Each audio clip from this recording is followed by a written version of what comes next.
Digitization of trade should not be a topic. It should be done so we can focus on the innovation that follows. The pressure's really on. Are you feeling confident? Are you feeling hopeful? Are you optimistic? Are you anxious? Over the last 5 years, we've spent an enormous amount of energy on platforms. I think platforms that are, producing value is fantastic, but we need a new set of friends in this space, and that's the tech firms.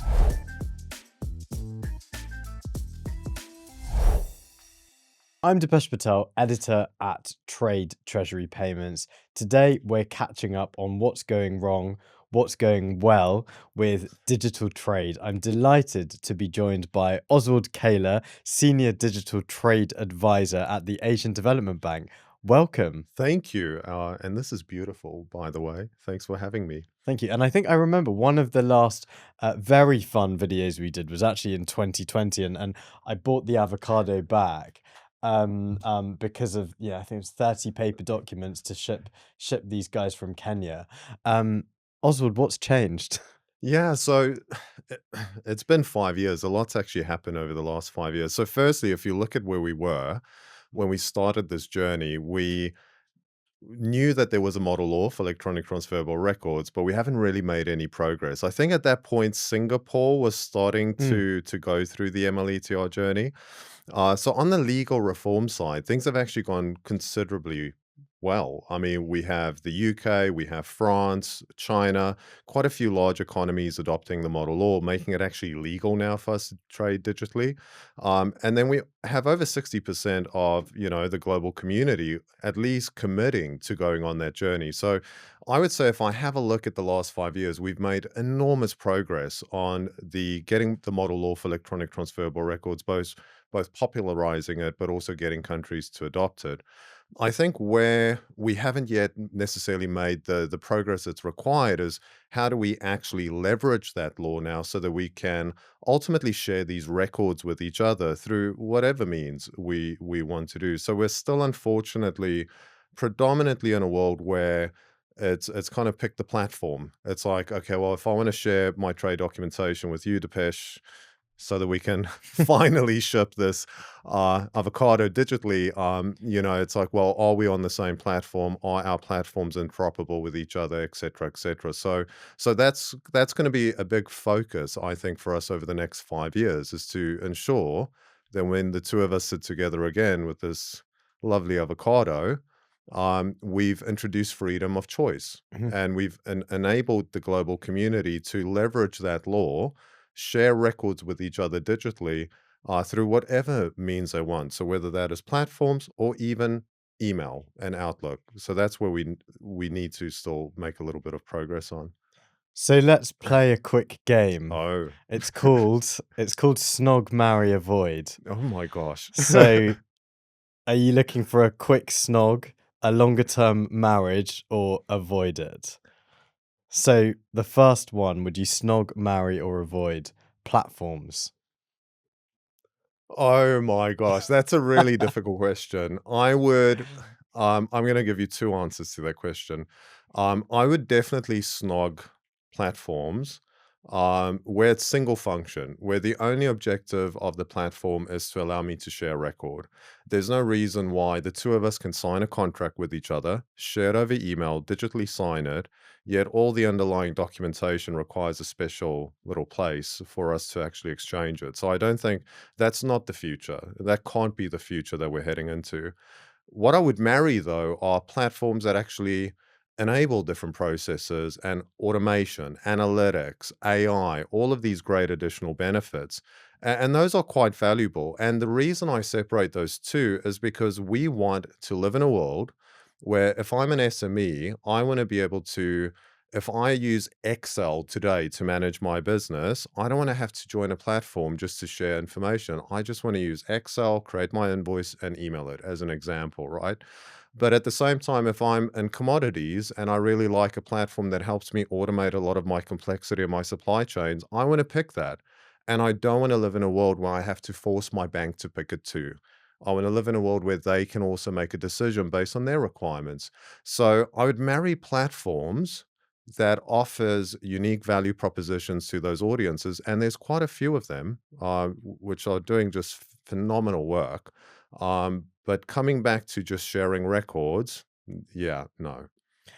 Okay, next one in the game, identity, as in digital identity of Yes. businesses. I would definitely marry it. And I'll tell you why. It's foundational. If you think about trade, it's about two things: documents and identity. It really comes down to that.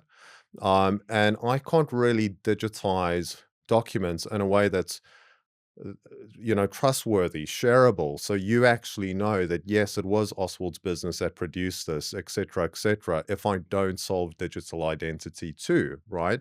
Now, people get confused because there's so many different identities out there. There's Ozzy's tax number, his business identity, et cetera, right?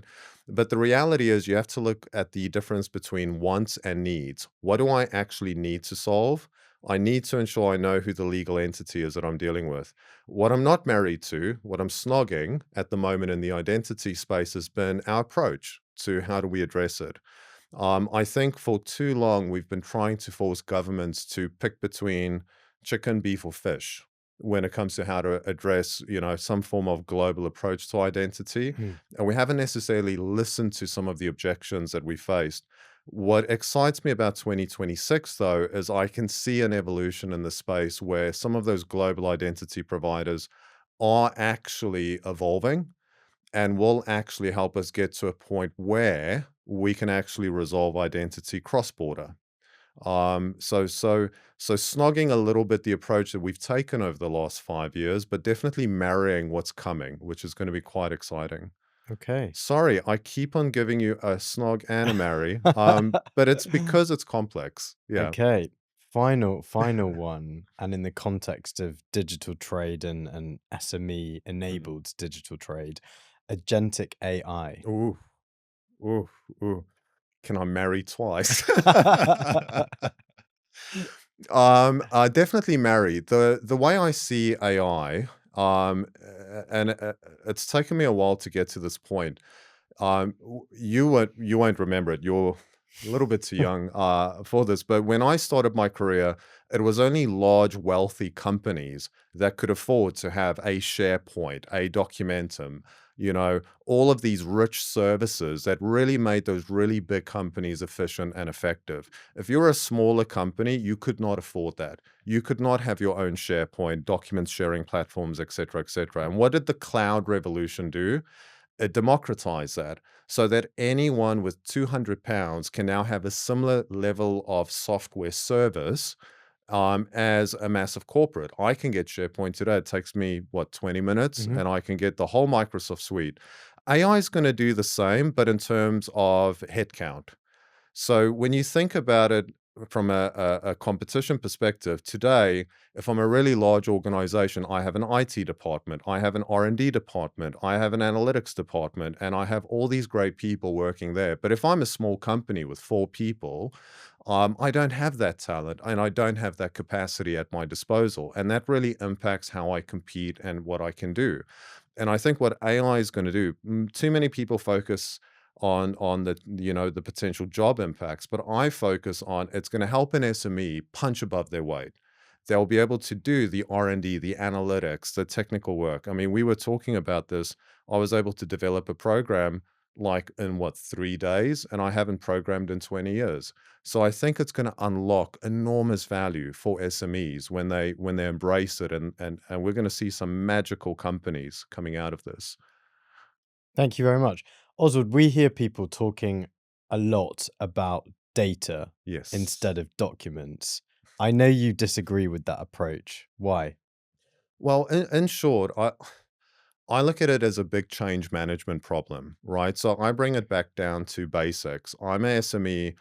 I find a customer, I want to do business with them. And at some point, the most valuable thing for me is to get paid for my services, as an example. And the way that that process currently works, mostly, is I produce an invoice. I invoice you so I can get payment.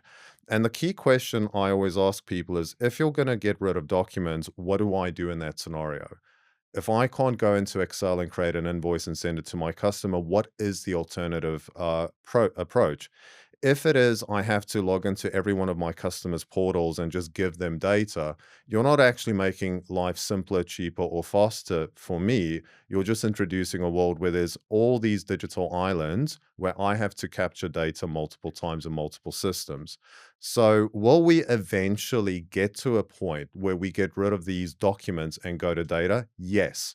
My view, though, is from a change management perspective, let's get the first step right. Do we like PDFs? Not necessarily, but what don't we like about it? We don't like that we have to use OCR to get data off it. Well, the work that we're now doing with the ICC eliminates that need because we're fundamentally transitioning into a world where we're saying these existing ways in which we're sharing documents are not fit for purpose for our industry.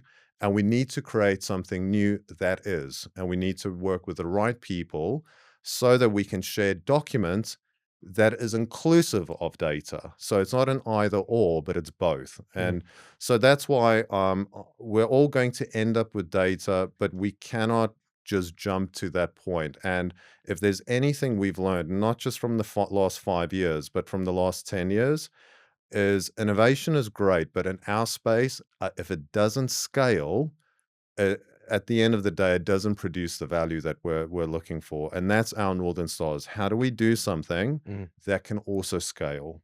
It's a bit like the save as PDF That's analogy, right? And can you talk through, first of all, talk through that analogy, but also what's the Asian Development Bank doing to address this challenge? Yeah, I might actually take that in reverse order. It's so when we had a look at the where we were last year, we basically asked a very simple question: who's our customer? When it comes to digitization of trade, who's ultimately our number one customer? And we looked at a whole bunch of different data points, and it boiled down to there's about 160 million businesses globally who use computers to produce documents at its very foundational level. And that's ultimately who we need to empower. And they are serviced by about 50,000 trade enablers. Now, what's that? Banks, carriers, insurance providers, etc. And so what's the problem? The problem is they're all producing records that doesn't align to a certain set of requirements that we now have in 2025, 2026, which is I want to be able to access data and process it automatically and not guess what the data is that I'm getting off these documents. I want to be able to authenticate and verify that this is a document produced by Depeche and that Depeche does have a license to operate within the jurisdiction. And I want to trust that that document wasn't altered and manipulated. So when Depeche comes to me and go, look, Oz, I have a purchase order from this company, I don't have to phone up the Mm. company to find out, did you actually give that to Depeche? Those are our fundamental requirements. And so then we ask, okay, if that's what we're trying to do and that's our audience, if my strategy is to go and ask 160 million businesses and 50,000 trade enablers to change the way they produce records, I'm going to fail. It's going to take me 500 years to get through that number, right? Or an army of people. So we then asked the final question, which is, what are the systems that community, those two communities, are using to produce these records? And we came up with about 140 technology companies. So these are your Microsofts, your Apples, your Googles, your SAPs, and your Oracles. And it's a different set of solutions, software from them. So if you look at a Microsoft, it's not just Dynamics, but it's also Excel Mm. because most SMEs use Excel as an example. And so it then boils down to the save as button. It's like that's where the problem originates from. When I go file save as PDF, it produces something that doesn't align to the requirements that we have as an industry. And we've been trying to solve for that for 27 years with platforms. And so we have a new set of requirements, and we need to engage and collaborate with these 140 tech firms to go, what is our trade document type? So that when someone goes file save as, they can select a trade document type, and it does those three magical things. It harmonizes the data. Now, it doesn't change what the document looks like because you touch my invoice format, I'm not going to be happy about it. But harmonizing the data is Yes, DD equals 30th that's or exactly it. third of Exactly. April '04. Yeah. Now, why is the banks not just using AI to do that? Well, you can, but a few things. A, fix the problem at its source. so that B, the accountability of that data remains with the person who actually produced the record.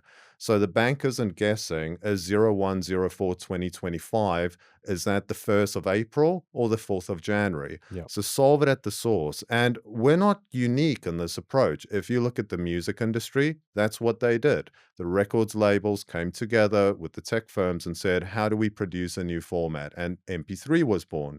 Very similar if you look at the 3D animation industry. Pixar came together with a bunch of organizations and said, let's create USD. And that's the 3D animation format that's now used, for example, if you develop for Apple. Mm. That's how you exchange. So people can produce records, share them regardless as to what application was used to produce it. I don't know if that makes sense, but that's our Northern Star. File save as. Make it as simple as that. So without sounding like I'm on repeat, Yes. tell me what you're doing in terms of removing the blockers to scaling digital trade. So how is that actually going to look Yeah. like in practice? And I think I held you account 5 years ago, so I'm going to do exactly the same thing. How do I hold you to account to Yeah. ensure that we can scale Mm. this and those records are properly created? Yeah, I think let's first look at our process because you kind of measure. I believe what gets measured gets done, right? And so if I have a look, firstly, it's recognizing that this change is not going to happen within the next 12 months. So we've kind of put a marker in the sand to say by 2030, this needs to be done. At some point, digitization of trade should not be a topic. It should be done so we can focus on the innovation that follows. Now, what happens between now and then? Why 4 years? Well, the very first step for us this year, and it's working with ICC and all the other organizations, it's making sure that we're actually meeting the right people in the tech firms. So we're now going through a process where we're meeting those technology firms and in many instances, for the very first time, actually telling them, hey, here's a problem and here's what it means. And what's interesting about our situation is that the same features that's going to enable us to solve our problems are also going to address a whole bunch of other challenges, all the way from the health industry to someone producing a resume or getting a certificate. It's actually applicable to multiple different challenges. So for us for 2026 is let's get in front of these organizations. Let's share what our functional requirements are on data, on identity and trust. And instead of us sitting in a dark room coming up with the solution, say, let's all come together and let's produce that. I think over the last 5 years, we've spent an enormous amount of energy on platforms. I think platforms that are, producing value is fantastic, but we need a new set of friends in this space, and that's the tech firms. Now, next year for us is going to be very important because before any of them commit to making any major changes or ultimately delivering this value, we're going to do, unfortunately, pilots and prototypes yet again. And the reason for that is because we haven't done this before. This is a brand new approach to sharing this. And each of those large technical organizations, have their own innovation councils with their largest customers, and we can really see what that change brings next year. And then the process just flows through their governance processes so that we get a launch window so we can actually implement it. And that's how we should measure ourselves. This year, were we able to establish requirements when we meet in Geneva in September this year? Are the right people in the room? Are they committed? Next year, are we actually seeing the pilots being delivered and executed? And the following year, are we getting insight into launch windows? That's going to be super critical. If we don't go through that process, if we don't meet these objectives, it's just not going to happen. The pressure's really on. Are you feeling confident? Are you feeling hopeful? Are you optimistic? Are you anxious? I'm feeling really confident, and I'll tell you why. Because we've now had a few conversations already with these tech firms, and I think there was a lot of nervousness.